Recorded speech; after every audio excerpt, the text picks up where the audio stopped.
10 days since protests began in Turkey, and yet again thousands have returned to the streets of Istanbul and Ankara. Now that's despite a warning from the Turkish Prime Minister that anti-government protesters will pay a very heavy price if their demonstrations continue. Tayyip Erdogan is warning that his patience with anti-government demonstrators has limits. The Turkish leader is calling for pro-government rallies as anti-Erdogan protests stretch into a second week in various cities across Turkey.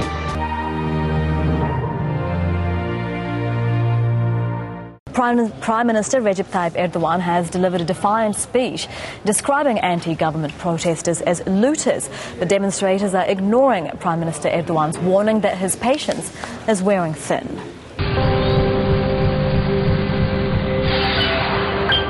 The protests were triggered by plans to bulldoze a park. But when police moved in force, the protests grew, way beyond a dispute over urban planning. But Erdogan has his supporters too.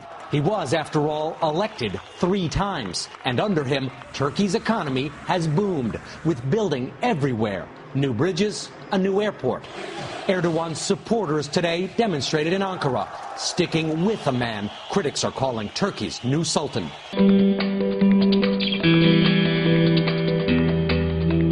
In a move intended to seize back the initiative, Recep Tayyip Erdogan also announced counter-rallies next weekend. For one of his supporters, it was music to her ears. She said she was happy. She'd been waiting here for 3 hours, but she'd wait 24 more for him. But the Premier's description of his opponents as looters and extremists has caused more division in the country. The Prime Minister must understand he makes us angry when he calls us marauders and drunkards, and his more aggressive speeches are leading more people to take to the streets. For example, if he hadn't made this speech today, I wouldn't be here protesting.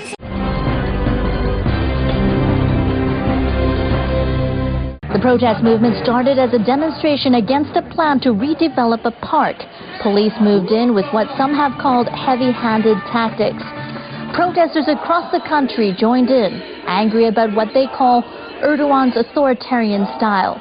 The protesters say Erdogan is trying to push Islamic policies on their secular state. We will continue protesting until Erdogan listens to our demands.